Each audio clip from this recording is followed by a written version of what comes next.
مولاي صل وسلم دائما أبدا على حبيبك خير الخلق كلهم. مولاي صل وسلم دائما أبدا على حبيبك خير الخلق كلهم. مولاي صل وسلم دائما أبدا.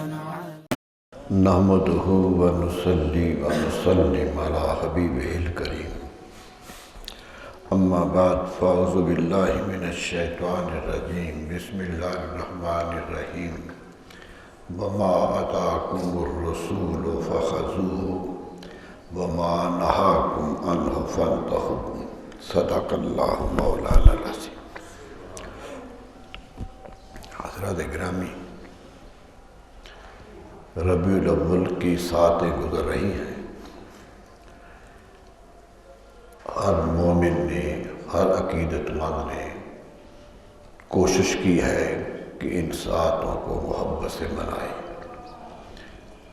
اور اس ساعتوں کو نور اپنے وجود میں داخل کرے. بڑی سعادت کی بات ہے. کوشش کی گئی محبت کے ساتھ، خلوص کے ساتھ. لیکن یہ بھی بات یاد رکھیے کہ آپ صلی اللہ علیہ وسلم کی آمد کی خوشی ہر مومن کو ہے. ایمان کا تقاضا ہے کہ وہ خوشی کا اظہار کرے، لیکن یہ بھی ذہن میں رہنا چاہیے کہ ان کے آمد کی خوشی کیوں ہے. آخر کیا وجہ ہوئی کہ پوری کائنات ان کی خوشی منانے لگ گئی؟ معلوم ہوتا ہے کہ کوئی انقلاب ضرور آیا ہے، کوئی تغیر ضرور آیا ہے. انسانیت کا بھلا ہوا ہے، اس لیے انسانیت اس دن کو منا رہی ہے. یہ منانے کا دن اس لیے معتبر ٹھہرا کہ انسان نے محسوس کیا کہ ان کی آمد سے میری توقیر بڑھی ہے، میری عزت بڑھی ہے، میں دنیا میں سرخرو ہو گیا ہوں اور ان مقاصد کے لیے جینے کا مجھے سلیقہ آ گیا ہے جن مقاصد کے لیے پروردگار نے مجھے پیدا کیا تھا. اپنا مقصد تخلیق سامنے آیا اور یہ بھی یقین آیا کہ جس طرح آپ فرما رہے ہیں اس طرح اگر ہم مقصد تخلیق کے مطابق عمل کرتے رہیں گے تو کامیابی یقینی ہے. یہ بھی یقین آیا انسان کو کہ کامیابی کا کوئی اور راستہ نہیں ہے. ایک ہی راستہ ہے کہ نبی اکرم صلی اللہ علیہ وسلم کے احکام پہ چلا جائے، آپ کی تعلیمات کو حرز جاں بنایا جائے اور آپ کی تعلیمات کو اپنی زندگی میں داخل کیا جائے. یہی کامیابی تھی. لوگوں کو خوشی یہ نہیں کہ ایک عرب کا گھرانہ تھا، معزز گھرانہ تھا، کعبہ کا متولی گھرانہ تھا، کعبے کی خدمت کرتا تھا، ان کے ہاں ایک بچہ پیدا ہو گیا ہے تو لمحاتی خوشی تو سب کو ہوئی ہوگی، خاندان کو بھی ہوئی ہو، لوگوں کو بھی ہوئی. لیکن کائنات کا ہر ذرہ یہ خوشی منانے لگ گیا اور صدیوں سے مناتا چلا جا رہا. کوئی دن نہیں گزرتا جب ان کی آنے کی خوشی منائی نہیں جا رہی. تو آخر اس کا منانے کا سبب کیا بنا؟ کیا آج کا انسان جب آدمی کوئی دنیا میں پیدا ہوتا ہے تو لمحاتی طور پہ خوشی ہوتی ہے، ماں باپ کو بھی، رشتہ داروں کو بھی خوشی ہوتی ہے، لیکن جب وہ جوان ہو جائے، بڑا ہو جائے تو خوشیوں کا انداز بدل جایا کرتا ہے. لیکن کیا وجہ ہے کہ ان کی آمد کے تذکرے ہوتے چلے جا رہے ہیں، ان کی پیدائش کا ذکر ہوتا چلا جا رہا ہے. محسوس یہ ہوتا ہے کہ یہ پیدائش صرف اس دور کے لیے نہیں ہوئی تھی، کائنات جتنی بھی بعد میں آنے والی تھی سب کے لیے خوشی کا باعث بنا تھا. یہ ان کی ولادت ایک دور کا تقاضا نہیں تھی، ایک خاندان کے لیے خوشی نہیں تھی، یہ پوری انسانیت کے لیے خوشی تھی اور ہر دور کے لیے خوشی تھی۔ اس لیے ہر دور کا انسان اسے اپنی خوشی سمجھ کے منا رہا ہے۔ دیکھ لیجئے، بچہ پیدا ہو جائے گھر میں، اولاد نہ ہوتی ہو، اللہ کوئی بچہ دے دے تو خوشی گھر والے مناتے ہیں، اس کا ذکر کرتے ہیں، لیکن 2-4 سال کے بعد وہ خوشیاں مدھم پڑ جاتی ہیں کہ وہ جوان ہو گیا ہے، مبدل پڑ جاتی ہے، لوگ اپنی خوشی بھول جاتے ہیں، خوشیوں کا تصور ختم ہو جاتا ہے۔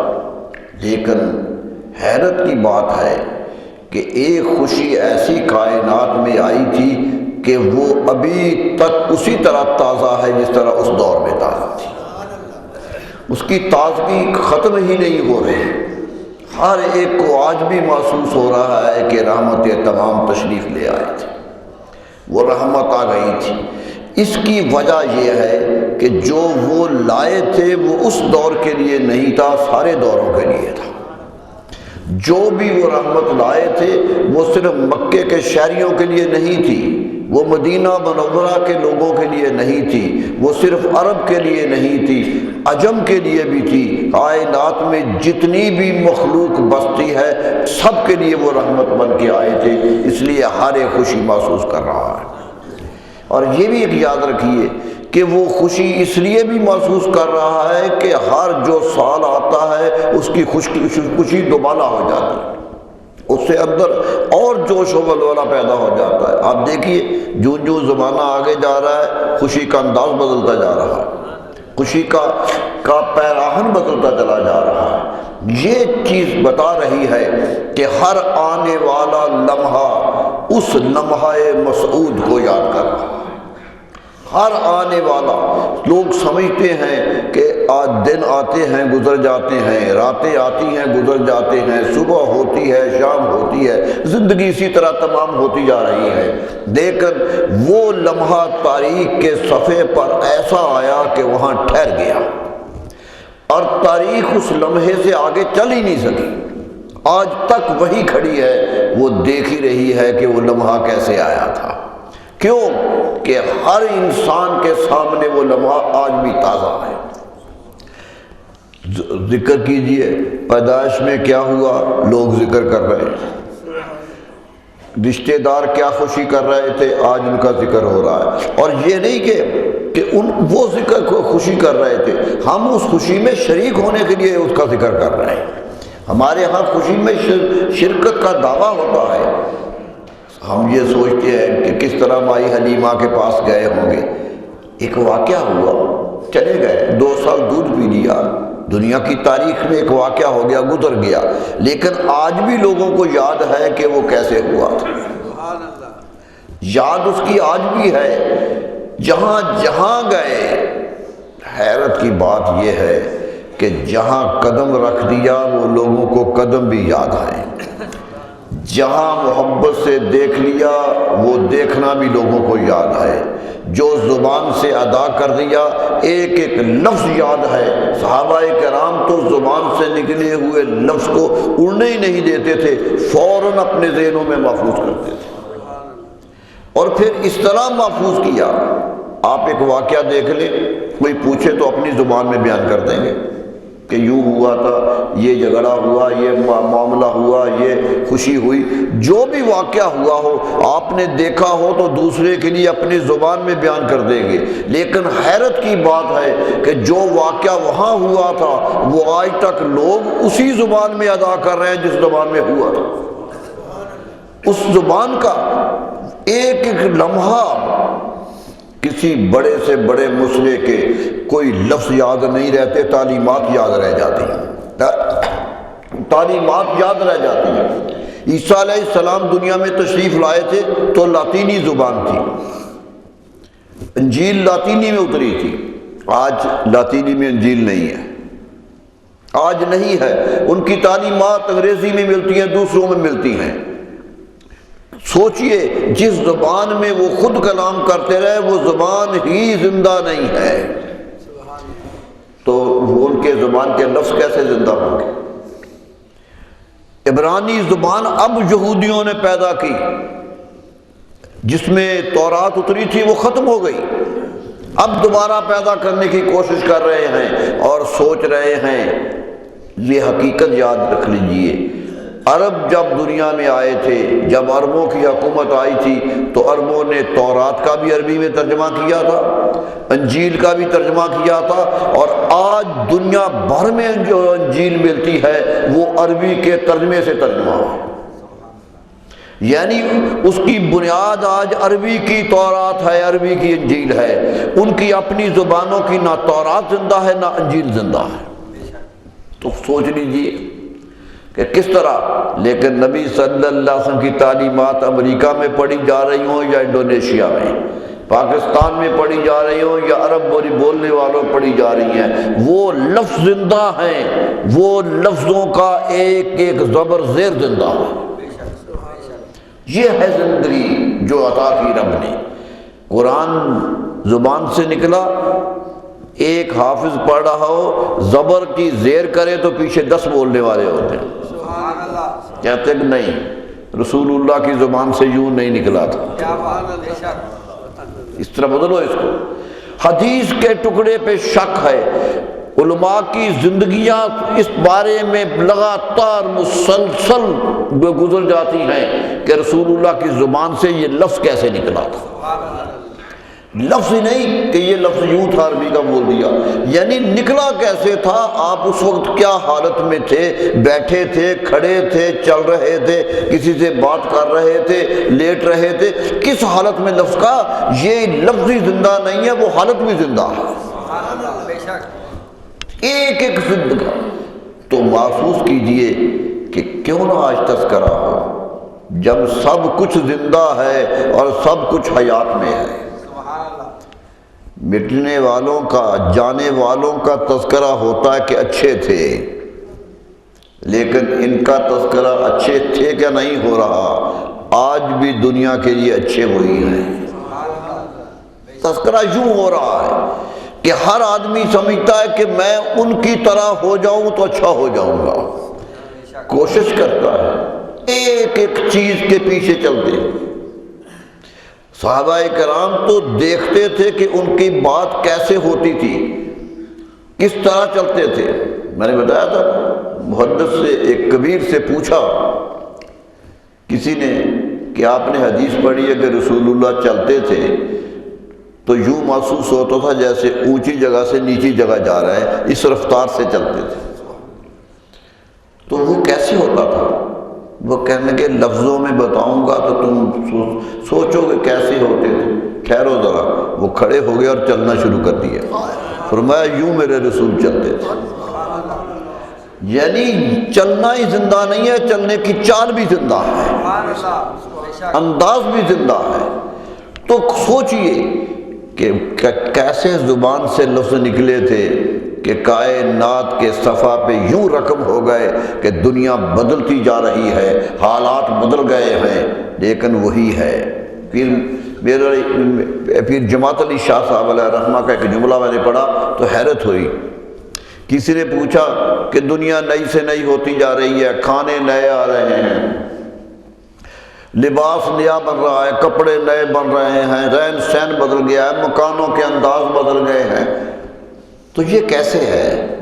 کہنے کہ مجھے اعتراض نہیں ہے کہ تم نئے کپڑے پہن لو، نیا مکان بنا کے رہو، اس میں چپس لگا لو یا پتھر لگا لو، ہمیں اعتراض نہیں ہے، کھانے کے لیے کس طرح پکاؤ ہمیں اعتراض نہیں ہے، لیکن یاد رکھو دین وہی استعمال کرو جو میرے رسول صلی اللہ علیہ وسلم، دین وہاں سے نہیں ہلے گا۔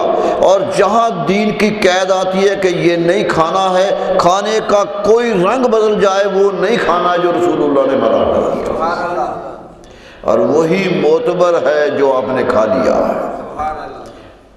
دیکھیے جائز کہا کہ یہ بھی کھا لو یہ بھی کھا لو، لیکن لوگ تو ڈھونڈتے تھے کہ رسول اللہ صلی اللہ علیہ وسلم نے خود کیا کھایا تھا، یہ تصور ہوتا تھا۔ میرے دوستو، کدو کے بارے میں نے کئی دفعہ کہا رسول اللہ کو پسند تھا، عرب کی گرمی میں بڑی تاثیر ہوتی ہے۔ صحابہ کرام کہتے ہیں کہ رسول اللہ صلی اللہ علیہ وسلم جب کھانا کھاتے تھے تو پلیٹ میں کھانا سالن ہوتا تھا، اپنے قریب سے لقمہ لگاتے تھے، آگے ہاتھ نہیں بڑھاتے تھے، ہم دوسروں کی پلیٹوں تک نہیں جاتے تھے جیسے آج کل ہو رہا ہے، کہا نہیں، قریب سے کھانے کی کوشش کرتے تھے۔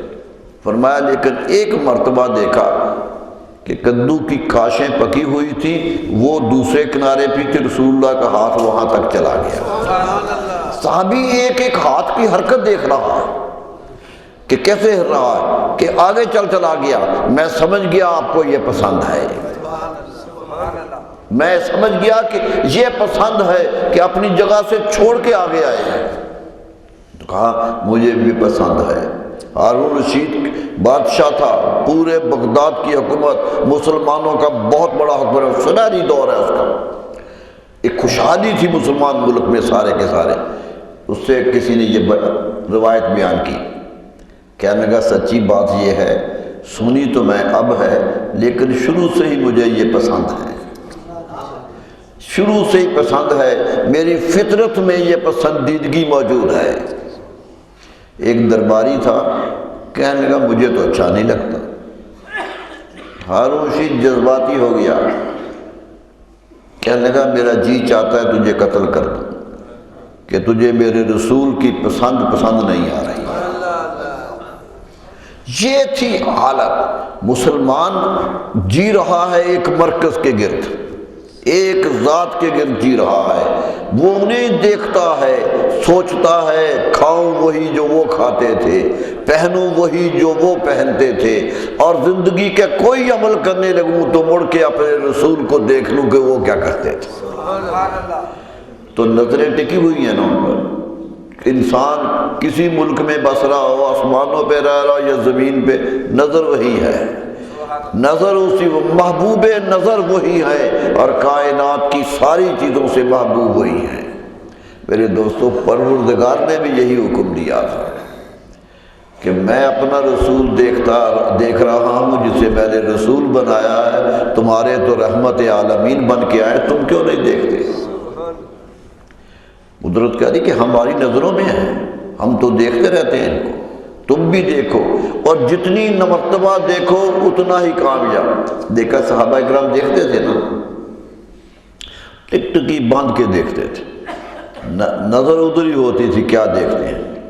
جب وہ چلے گئے تو سوچتے تھے وہ نظر آ جائیں۔ آج تک مسلمانوں کی خواہش ہے نا کہ انہیں دیکھ لیں، سب سے بڑی تمنا یہی ہوتی کہ کہیں خواب میں ہی نظر آ جائیں۔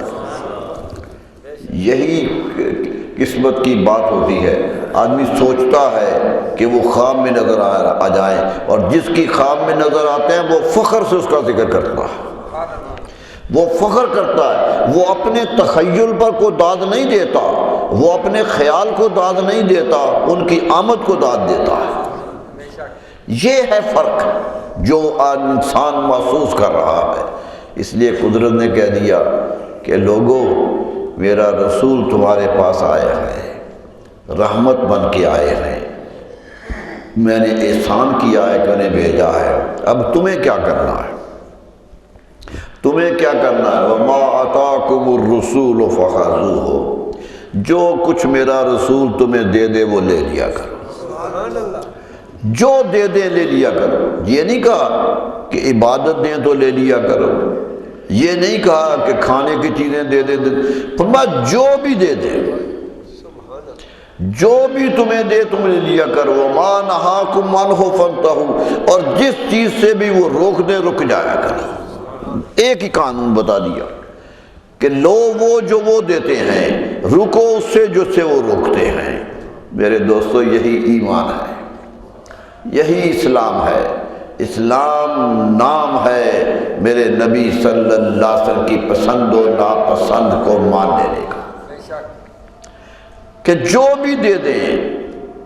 عرب پہلے بھی رہتے تھے نا، پتہ نہیں کیا کیا کھاتے تھے، وہ تو مستی میں جاہلی دور کی شاعری پڑھیں تو شراب پر اتنے شعر ہیں کہ حیرت ہوتی ہے،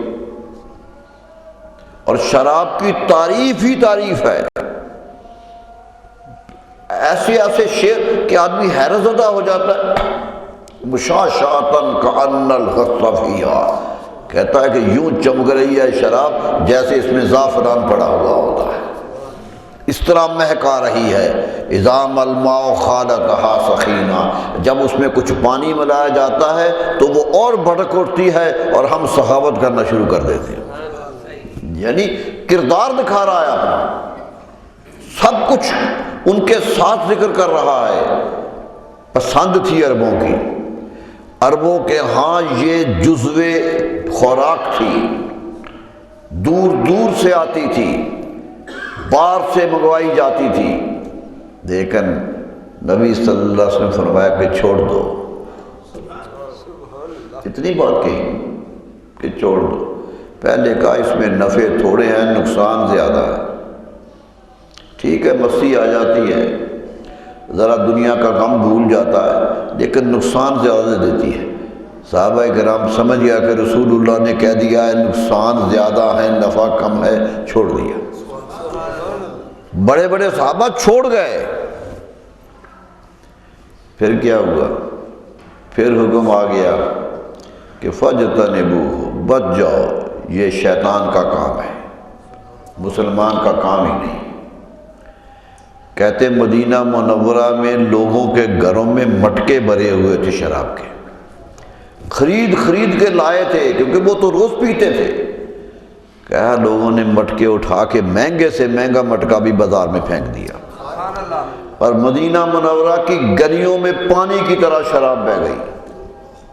کسی نے نہیں آگے پوچھا کہ یا رسول اللہ ہمارا تو سرمایہ لگا ہوا ہے، ہم نے تو اس پہ پیسے خرچ کیے ہوئے ہیں، ہمارے لیے تو بڑی سہولت ہے، ہم جنگ میں لڑتے ہیں تو یہ ہوتی ہے تو ہمیں فائدہ ہوتا ہے۔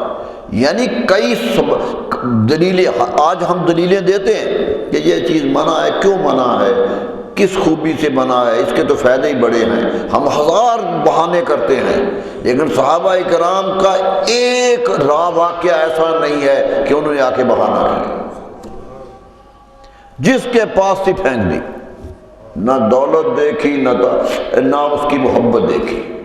کیوں؟ کہ رسول اکرم صلی اللہ علیہ وسلم کی زبان سے قرآن کی آیت آ گئی تھی کہ یہ برا کام ہے، رجس من عمل الشیطان، یہ برا کام ہے اور شیطان کا کام ہے، فاجتنبوہ، بچ جاؤ۔ اتنا زور سے کہہ دیا کہ صحابہ کرام قریب آنے سے ڈرنے لگے، ہاتھ نہیں لگاتے تھے۔ فقہا کہتے ہیں شراب کی حرمت ہی نہیں ہوئی، 5 آدمیوں کو روک دیا گیا، پینے والا رک گیا، بنانے والا رک گیا، پلانے والا رک گیا، لانے والا رک گیا، اور قیمت لے خریدنے والا رک گیا، ہر طرف سے شراب روک دی۔ حکم دے دیا کہ اس کی قیمت بھی نہیں لگائی جائے گی، کسی کے پاس ہے تو وہ بیچ بھی نہیں سکے گا، ضائع کرنی پڑے گی۔ لیکن ماننے والوں نے مانا یا نہیں مانا؟ کوئی حکم، کوئی بہانہ کیا کہ یا رسول اللہ میرے تو کئی ہزار دینار لگے ہوئے ہیں اس پر، میں تو مہنگی شراب دور سے لایا تھا، چلیے نہیں پیتا، میں کسی دے دیتا ہوں، کسی غیر مسلم کو، وہ بیچ لے گا۔ فرمایا نہیں، اس کا کاروبار ہی حرام ہے، کاروبار بھی نہیں ہے۔ تو معلوم ہوا یوں ماننا ہے، نبی صلی اللہ علیہ وسلم کے حکم کو یوں ماننا ہے، جو حکم دے دیا۔ 2 بہنیں نکاح میں تھیں عربوں کے یہاں، حقیقی 2 بہنیں، ایک نکل گیا ان تجمعوا بین الاختین، خبردار 2 بہنوں کو اکٹھا نہیں کرنا۔ کوئی تاریخ میں واقعہ نظر آیا؟ گئے گزرے دور میں بھی لوگوں نے یہ کام نہیں کیا، لوگوں نے یوں مانا رسول اللہ صلی اللہ علیہ وسلم کا حکم کہ وہ دور جس میں دنیا داری زیادہ آ گئی تھی پھر بھی نہیں آیا۔ کیوں؟ کہ مسلمان اپنے ایمان کا تقاضا سمجھتا کہ رسول اللہ کا حکم مان لینا، تقاضا سمجھتا ہے۔ گناہ گار سے گناہ گار، سارا دن گناہ کرنے والے آ کے پوچھتے ہیں کہ یہ ہو سکتا ہے یا نہیں ہو سکتا، فتویٰ پوچھتے ہیں نا، کیوں پوچھتے ہیں؟ انہیں خبر ہے میرے رسول صلی اللہ علیہ وسلم کا حکم ہے، کہیں حکم عدولی نہ ہو جائے، اسی سے امید بنتی ہے کہ یہ مسلمان رسول اللہ سے جڑی ہوئی ہے۔ اسی سے تسلی آتی ہے کہ اس کا نسبت قائم ہے ابھی تک طلاق دے دیتے ہیں، علماء کے پاس جا کے بہانے تراشتے ہیں کہ کوئی جواز مل جائے، لیکن خود فیصلہ نہیں کرتے، انہیں خبر ہے میرے رسول کا حکم یہ ہے۔ تو یہ کیفیت ہوتی ہے، یہ ہے جو حکم منافذ ہوا ہے۔ میرے دوستو، سامنے حکم تو لوگ مان لیا کرتے ہیں، پیچھے سے حکم کی عدولی بھی کر لیا کرتے ہیں یا نہیں کرتے؟ پولیس سے ڈر کے قانون مان لیتے ہیں، پولیس سامنے نہ ہو تو قانون توڑ دیتے ہیں۔ یہاں تو کوئی ڈنڈا لے کے پیچھے نہیں آتا، یہاں کوئی سختی کرنے والا نہیں آتا، لیکن مسلمان کا ضمیر بول رہا ہوتا ہے کہ یہ میرے رسول نے منع کیا ہوا ہے۔ محبت کی انتہا ہو گئی ہے کہ جو کام خفیہ بھی ہو سکتا ہے وہ بھی نہیں کرتا۔ معلوم ہوتا ہے مومن کو یقین ہے کہ چھپ کے بھی کروں گا تو میرے رسول کی نظر میں جائے گا۔ اعتماد ہے رسول اللہ صلی اللہ علیہ وسلم کی ذات پر، اس لیے اور وہاں ڈرتا ہے انسان کہ ان کے سامنے گناہ نہ ہو جائے۔ ان کے سامنے ایک صحابی آئے نبی صلی اللہ علیہ وسلم کہ یا رسول اللہ گناہ بہت کرتا ہوں، مسلمان ہو گیا ہوں، اتنے گناہ کرتا ہوں کہ چھوڑنے کو جی نہیں چاہتا، چھوڑوں بھی تو کتنے چھوڑوں، کتنا کرنا؟ آپ نے فرمایا میں تمہیں سارے چھڑواتا بھی نہیں۔ دیکھیں حکمت تبلیغ کی، یہ ہے تبلیغ کی حکمت۔ فرمایا ایک آدھ چھوڑ دو گے؟ کہا ضرور چھوڑ دوں گا۔ فرمایا ایک ہی چھڑوانا ہے تجھ سے، جھوٹ بولنا چھوڑ دو، باقی جو کرتے ہو جھوٹ نہ بولو۔ صحابی بڑے خوش ہوئے کہ ایک جھوٹ کا ہی قید لگائی، باقی چھوڑ دیا۔ گھر چلے گئے، کچھ دنوں کے بعد واپس آئے تو نبی صلی اللہ علیہ وسلم مسکرا کے پوچھا کون کون سا گناہ ہوتا ہے؟ کون کون سا گناہ ہوتا ہے؟ کہنے گے یا رسول اللہ کوئی بھی نہیں ہوتا۔ نعرہ رسالت، نعرہ رسالت۔ کہا کوئی بھی نہیں ہوتا۔ پوچھا کیوں؟ میں نے تو ایک ہی چھوڑنے کو کہا تھا۔ کہنے گے یا رسول اللہ میں گناہ کرنے لگا تھا، خیال آیا کہ جب آپ کے دربار میں جاؤں گا آپ پوچھیں گے کون سا گناہ کیا، تو سچ بولنے کا وعدہ کیا ہے، کہوں گا یہ کیا تو تمام صحابہ کرام کیا کریں گے کہ مسلمان ہو کے بھی گناہ کرتا ہے، معاشرے میں میری عزت کیا ہوگی؟ معاشرے میں میری عزت کیا ہوگی؟ باقی صحابہ میرے بارے میں کیا خیال کریں گے؟ میں نے نہیں کیا کہ جھوٹ بولنا نہیں ہے، اور سچ بولا تو شرمندگی ہوگی معاشرے میں۔ فرمایا جو گناہ کرنے لگا اسی سچ نے کھڑے ہو کے روک دیا، بتا دیا نا کہ مومن ہے۔ جھوٹ بھی تو بول سکتا تھا آگے کہ یا رسول اللہ میں نے کوئی نہیں کیا، لیکن انہیں خبر ہے کہ میرے اعمال پہ نظر ہے میرے رسول صلی اللہ علیہ وسلم۔ وہاں جھوٹ کیسے بولا جا سکتا ہے؟ وہاں تو سب جاننے والے نبی ہیں جو تو کیفیات کو جانتے، اس لیے وہ گھبراتے تھے، اور یہی بات تھی جو ایمان لاتی تھی۔ آج بھی اگر مومن سمجھ لے کہ میرے اعمال پر رسول اللہ کی نظر ہے تو گناہ نہیں ہوتا۔ نبی صلی اللہ علیہ وسلم سے پوچھا تھا حضور گناہ کیوں ہو جاتا ہے؟ فرمایا جب انسان گناہ کرتا ہے تو ایمان اس سے نکل کے باہر کھڑا ہو جاتا ہے، ایمان اس کے اندر نہیں ہوتا، کیونکہ ایمان ہو تو گناہ نہیں ہوتا، ایمان نکل جاتا ہے اس لیے گناہ ہوتا ہے۔ تو معلوم ہوا یہ یقین ہوتا ہے۔ علامہ اقبال کی بات کروں، اللہ اللہ، یہی شملت اللہ تعالیٰ سے دعا مانگ رہا ہے کہ تو غنی از ہر دو عالم من فقیر، اے اللہ تو ہر سارے زمانوں سے بے نیاز ہے، کسی کی حاجت تجھے نہیں ہے، اور میں تو حاجت مند ہوں، فقیر ہوں۔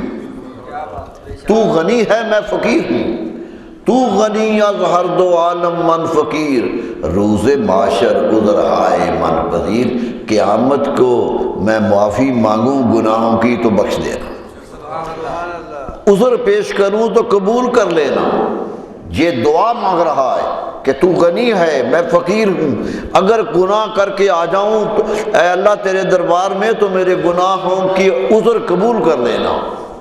لیکن فوراً خیال آیا کہ رب نہ مانے تو پھر کیا ہوگا؟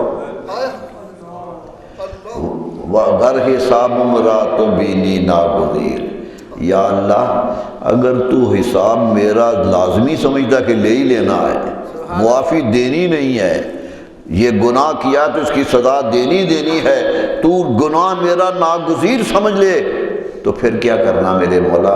از نگاہ مصطفیٰ پنہا بغیر، میرے رسول کو نہ دکھانا۔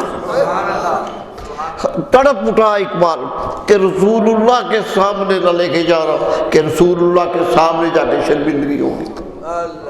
از نگاہ مصطفیٰ پنہا بغیر، رسول اللہ کی نظر سے چھپا۔ بار بار یہ کہتا ہے حساب منز چشمے او نہانگی، یا اللہ میرا حساب لے لینا لیکن رسول اللہ کے سامنے نہ لینا۔ کیوں کہ یہ احساس ایک مومن کے دل میں پیدا ہو جائے تو یہی ایمان ہے، یہی ایمان کی دلیل ہے کہ ایک احساس پیدا ہو گیا کہ رسول اللہ کی نظر کے سامنے گناہ ہم کرے اور رسول اللہ کو دکھ ہو کہ میری امت ہے، کلمہ میرا پڑھتا ہے بات کسی اور کی مانتا ہے، کلمہ میرا پڑھتا ہے حکم کسی اور کا مانتا ہے، تو یہ جو تلخی آئے گی فرمایا اس سے بچا لینا۔ میرے دوستو یہی کیفیت ہوتی ہے کہ رسول اللہ صلی اللہ علیہ وسلم کا ان کے سامنے رہنے سے گناہ چھوٹتے ہیں، اس لیے آج بھی وہ زندہ ہیں، یہ آج بھی گناہوں کا کفارہ انہی کی ذات ہے، گناہوں سے بچنے کا ذریعہ وہی ذات ہے، سب گناہوں سے بچاؤ ہے نبی صلی اللہ علیہ وسلم کی ذات گرامی کی طرف۔ اللہ اللہ کتنا بڑا کرم کیا ہے نبی صلی اللہ علیہ وسلم، ایک ذات ہے جو پوری کائنات کی نظروں میں محبوب ہو گئی ہے، فرمایا جو میرا رسول دے دے لے لیا کرو، سوال نہ کیا کرو۔ دیکھیے ایمان ہوتا ہی یہ ہے کہ جو حکم آ جائے مان دیا جائے، جب دلیل ڈھونڈی جائے آتے ہیں نا کہتے رسول اللہ کا یہ حکم ہے، کہتے جی کوئی اس میں جواز نکل سکتا ہے، کوئی بہانہ بن سکتا ہے۔ میرے دوستو مومن خالص بہانے نہیں ڈھونڈتا، مومن بہانے نہیں ڈھونڈتا، رسول اللہ کا حکم آئے تو سر جھکا دیتا ہے۔ ساری عمر صحابہ کرام نے بہانہ نہیں ڈھونڈا، یہ نہیں کہا کہ یا رسول اللہ میں تو یہ کرتا رہا ہوں، نہیں، جب مانا ہے تو صدق دل سے مانا ہے۔ یہ کیا ہوا کہ تسلیم انہیں کرے اور بات کسی اور کی مانے؟ یہ ایمان کیسا ہوا؟ ایمان تو یکتائی کا نام ہے، اور محبت رسول شراکت برداشت نہیں کرتی۔ لوگ تو کہتے ہیں کہ اللہ کے ساتھ شریک نہ بناؤ، میں تو کہتا ہوں محبت رسول کے ساتھ بھی شریک نہ بناؤ۔ محبت بھی شراکت نہیں مانتی، محبوب کسی دو کو نہیں بنایا جا سکتا، محبوب ایک ہی ہوتا ہے مطمع نظر میں، اور انہی کے سایوں میں دوسرے محبوب بنتے ہیں، مقصود وہی ذات ہوتی ہے۔ اس لیے مومن کی پہچان یہ ہے کہ وہ ہر معاملے میں اپنے رسول صلی اللہ علیہ وسلم کی طرف دیکھتا ہے، اور ان کا جو حکم آ جائے، دیکھیے ایمان پکا اسی کا ہوتا ہے کہ جب حکم آئے کہے جی میرے رسول کا حکم ہے مان لیا، یہ ایماندار ہے۔ اور اگر کہے جی اس کی کوئی تعویل کر دیں، کوئی بہانہ ڈھونڈ لیں، کچھ ہو جائے، نہیں۔ سود حرام کیا نبی صلی اللہ علیہ وسلم، کہہ دیا نا، آخری حج کے موقع پہ کھڑے ہو کے کہا کہ سود حرام کر رہا ہوں، سود کی حرمت کر رہا ہوں، آج سے سود نہیں لیا جائے گا، اور جس کا مال دیا ہے وہ اپنا مال تو واپس لے سکتا، اس پر سود نہیں لے سکتا۔ اتنی اجازت دیتا ہوں کہ جو پیسہ دیا ہے وہ واپس لے لو، لیکن سود نہیں۔ اگر وہ نہیں دے سکتا تو قسطوں میں لے لو، لیکن اصل مال لو، سود نہ لو۔ روک دیا، لیکن حیرت کی بات ہے، یہ حکم دے کے فرمایا لوگوں آج میں ابتدا کر رہا ہوں سود کی حرمت کی، آج میں شروع کر رہا ہوں حرمت کا اعلان، اور پہلا سود جو معاف کر رہا ہوں وہ میرے چچا عباس کا سود ہے، میں معاف کر رہا ہوں۔ سبحان اللہ۔ حدیث میں کوئی لفظ نہیں آیا کہ حضرت عباس کو بلا کے پوچھا ہو کہ میں نے حکم دے دیا تم معاف کر دو، پیسہ تو ان کا تھا، حضرت عباس نے دیا تھا پیسہ، وہ پیسہ ان کا تھا، معافی کا حق مالک کو ہوتا ہے۔ رسول اللہ صلی اللہ علیہ وسلم فرماتے ہیں جملہ یہ کہ میں معاف کر رہا ہوں، بتا دیا کہ مومنوں تمہارے جان و مال سب میری قبضے میں ہے، سب کو معاف۔ حضرت عباس سے مشورہ بھی نہیں کیا، پوچھا بھی نہیں کہ تو تیرا سود تھا، تیرا مال تھا، میں کیا کروں؟ فرمایا نہیں، تم کھڑے ہو کے کہو نا کہ میں معاف کرتا ہوں، فرمایا نہیں میں معاف کرتا ہوں۔ کیوں؟ کہ حکم میرا چلے گا، تم میرے حکم کے پابند ہو، تم اپنی مال پر اتنی قدرت نہیں رکھتے جتنی میں رکھتا، معاف کر دیا۔ فرمایا جو قتل ہو گئے ہیں پہلے، آج میں سب کا خون بہا معاف کرتا ہوں، آج کے بعد نئی زندگی شروع کرو، پچھلے قتلوں کے بدلے نہ لو، جو ہو گیا جاہلی دور میں ہو گیا، آج سب کو معاف کرتا ہوں۔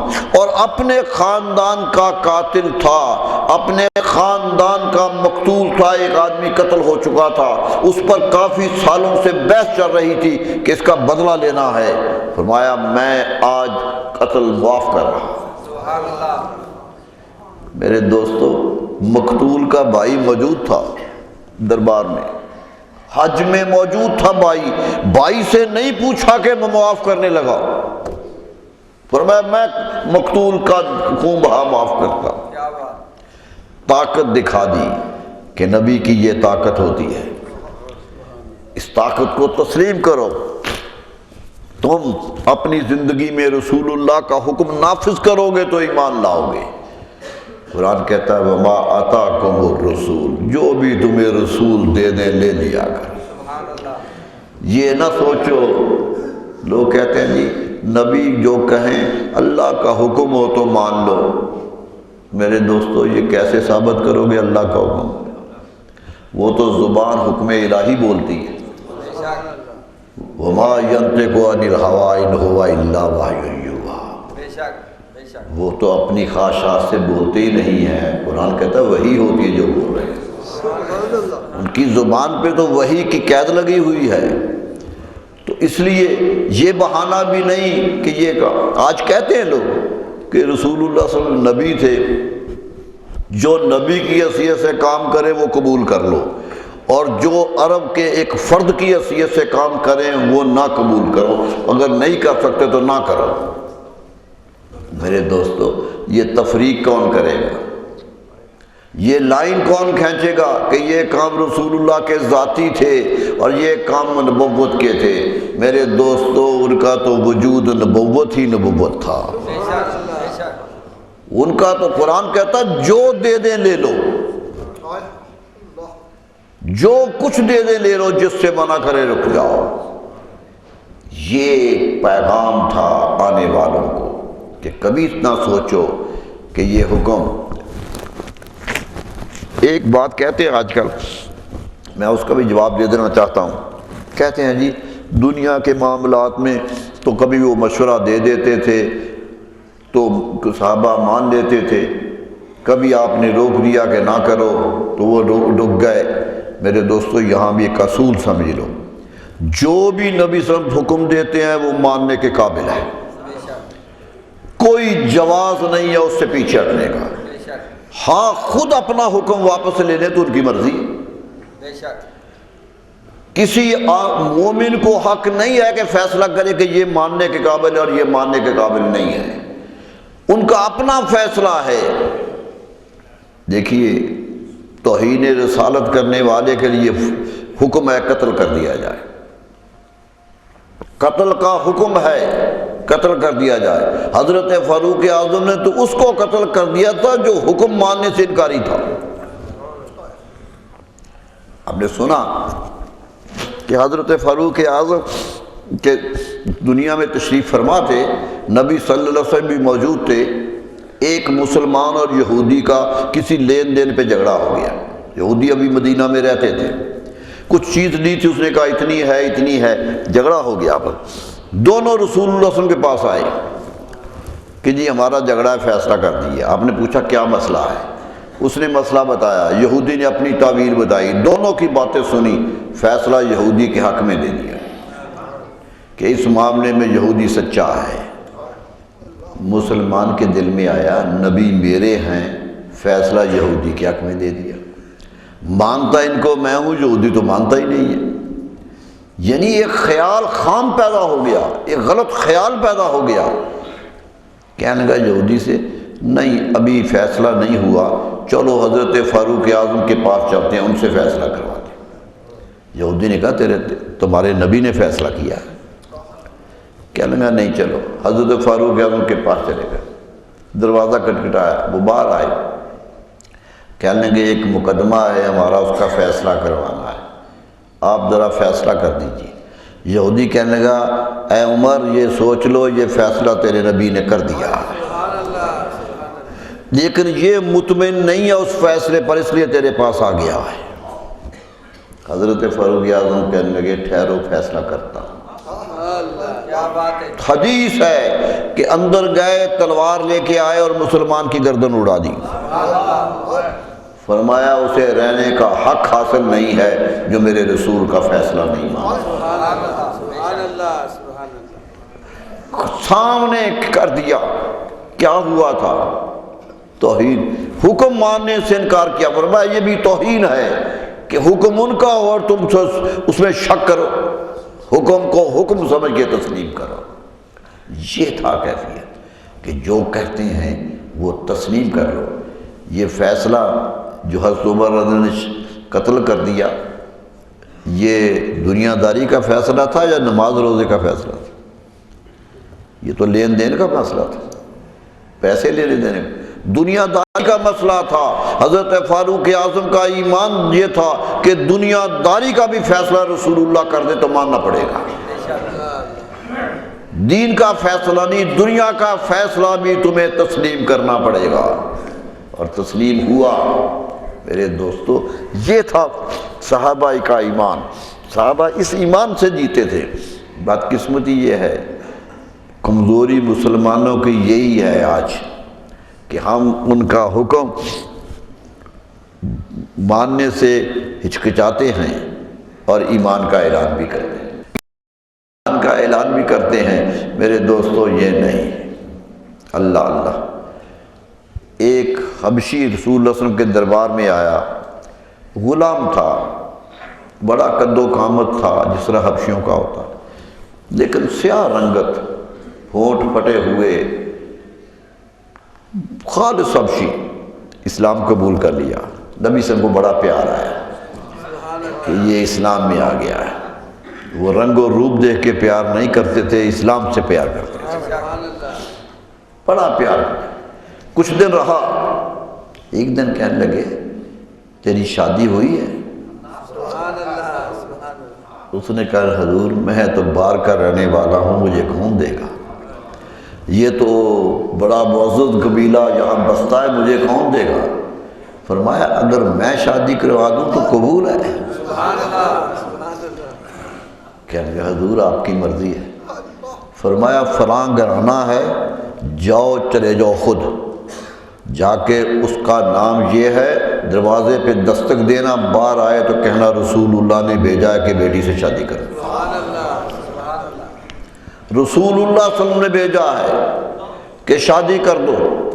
وہ عرب کا معزز خاندان، حبشی اسی اپنے کالے جسم کے ساتھ چلا گیا، دروازہ کھٹکھٹایا، کہا مجھے رسول اللہ صلی اللہ علیہ وسلم نے بھیجا ہے کہ بچی کی شادی مجھ سے کر دو۔ وہ ذرا گھبرایا تھوڑا سا کہ پتہ نہیں بچی مانتی ہے نا، یہ تو حبشی ہے، وہ پریشان ہو گیا، جا کے بیوی ایسا بات کرنے لگا، جو کھڑا ہے وہ اس مقصد کے لیے آیا ہے، تو کیا کریں، کیا تم چاہ رہے؟ سوچ رہے تھے میاں بیوی بیٹھے، پریشان کے عالم میں تھے کہ یہ کیسے ہو جائے، یہ موقوف بھی نہیں بنتا، یہ برابری کا رشتہ ہی نہیں بنتا۔ وہ پریشانی سوچ رہے تھے۔ وہ بچی کہیں بیٹھی سن رہی تھی باپ اور ماں کی بات، آ گئی، کہنے لگی ابا جان کیا مشورے کر رہے ہیں؟ کہنے لگی بیٹا تمہیں کیا بتاؤں، یہ حکم آ گیا ہے رسول اللہ صلی اللہ علیہ وسلم، میں حیران ہوں کیا کروں، کس طرح جا کے ان سے بات کروں؟ فرمایا ابا جی حیران ہونے کی ضرورت کیا ہے، شادی کر دیجیے، میں تیار ہوں، میں تسلیم کرتی ہوں، نبی صاحب کا حکم ہے کر دیجیے۔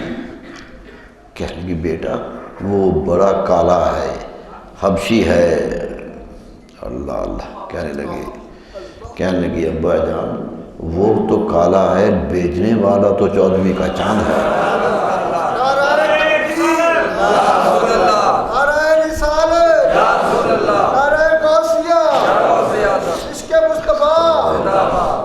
میں نے مانا ہے یہ کالا حسن میں بھی ماند ہے، میں نے مانا ہے یہ کالا حسن میں بھی ماند ہے، بھیجنے والا تو ابا 14ویں کا چاند ہے۔ مجھے تسلیم ہے، آپ کو انکار کیا؟ میں بالغ ہو کر تسلیم کرتی ہوں کہ رسول اللہ کا حکم، یوں حکم مانتے تھے صحابہ، یہ تھی کیفیت میرے دوستو۔ اس لیے تو وہ کامیاب ہوئے، جہاں گئے فتح و نصرت نے قدم چومے، کیونکہ وہ رسول اللہ صلی اللہ علیہ وسلم کے حدیث میں آتا ہے کہ ایک صحابی کو بھیجا لشکر میں، کچھ سپاہی دے کے بھیجا کہ فلاں جگہ حملہ کرنا ہے۔ وہ سفر کر رہے تھے، سفر کرتے کرتے ایک جنگل سے گزرے، وہاں سے ایک شیر آ گیا، اندر سے نکلا اور صحابہ پہ حملہ کرنے کے لیے آگے بڑھا۔ سپہ سالار کھڑے ہو گئے، کہنے لگے تو جانور ہے، درندہ ہے، کھانا تیرا حق ہے، خوراک ہے تیری، لیکن سوچ لینا ہم رسول اللہ کے صحابہ ہیں، ہمیں رسول اللہ نے بھیجا ہے۔ اتنا اعتماد تھا انہیں کہ رسول اللہ کا نام لیں گے تو یہ وحشی جانور بھی پیچھے ہٹ جائے گا۔ میرے دوستو یہ کیفیت صحابہ کا یقین اس طرح پختہ تھا، وہ زندگی کوئی عمل نہیں کرتے اور یقیناً عمل کرتے تھے۔ صحابی آئے نبی صلی اللہ علیہ وسلم کے پاس کہ یا رسول اللہ پیٹ بہت خراب ہے، کچھ بتائیے کہ لگاتار پیٹ میں ہلچل ہے۔ فرمایا جا کے ایک چمچ شہد کا پی لو۔ وہ شہد پیا تو اور خراب ہو گیا۔ آیا کہ یا رسول اللہ پی لیا ہے لیکن خرابی زیادہ ہو گئی ہے، فرمایا ایک چمچ اور پی لو۔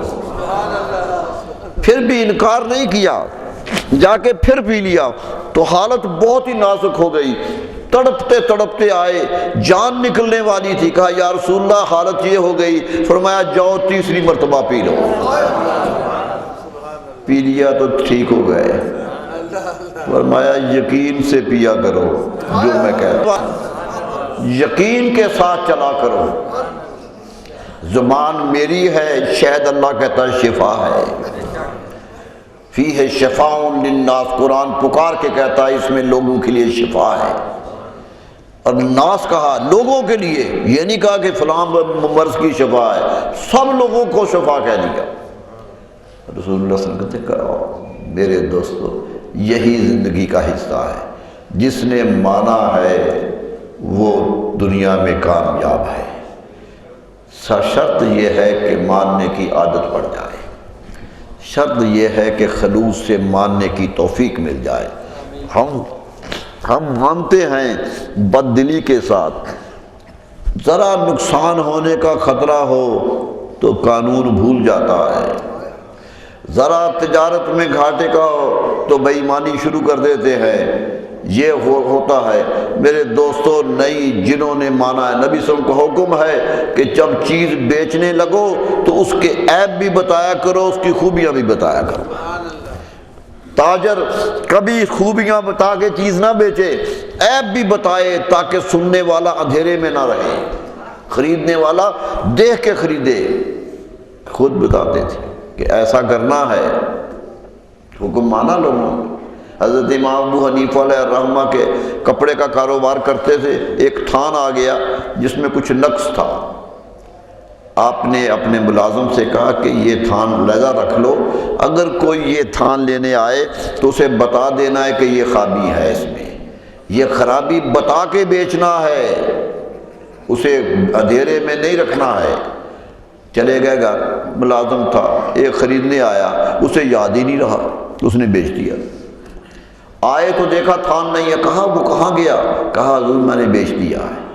کہا بتایا تھا خرابی ہے؟ کہا جی یاد نہیں رہا، اس نے دیکھ لیا تھا چلا گیا۔ فرمایا نہیں اے میرے دوست، آج کی کمائی میرے رسول کے حکم کے خلاف گئی ہے۔ پورے دن جتنی بکری ہوئی تھی سارا اللہ کے نام پہ خیرات کر دی۔ ماننے والے یوں مانتے تھے، ایک ایک حکم مان کے چلتے تھے۔ حضرت خود رسول اللہ صلی اللہ علیہ وسلم جب حضرت خدیجہ کے تجارت کا مال لے کے گئے تو واپس آئے تو کہا غلام سے کہ حضرت خدیجہ نے کہ بتاؤ یہ مال بیچتے کیسے تھے؟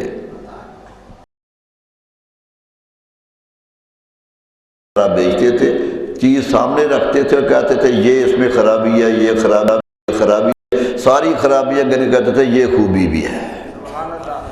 تو حضرت خدیجہ کہنے لگی پھر تو بکا ہی نہیں ہوگا، لوگ خرابیاں دیکھ کے کم مال دیتے ہیں۔ فرمایا مالکن سارا ہی بک گیا، سارا ہی بک گیا ہے۔ حضرت خدیجہ نے کہا کہ اگر سارا بک گیا ہے تو پھر اونے پونے بیچا ہوگا، کم قیمت پہ بیچا ہوگا۔ فرمایا نہیں، پچھلے سال سے دگنا نفع ہوا۔ بتا دیا میں خود تجارت کر کے تمہیں تجارت کا درس دے رہا ہوں کہ یوں آؤ زندگی میں عمل کرنے کے لیے۔ میرے دوستو، جنہوں نے حکم مان لیا وہی کامیاب ہے۔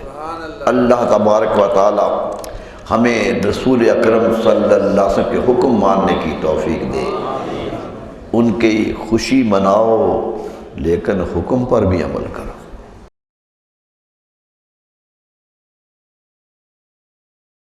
دیتا ہے گالیاں دے، سباب المسلم فسوق و قتالہ کفر، مومن کو گالی دے تو یہ گناہ ہوتا ہے اور اگر اسے جھگڑا کرے تو یہ کفر ہوتا ہے۔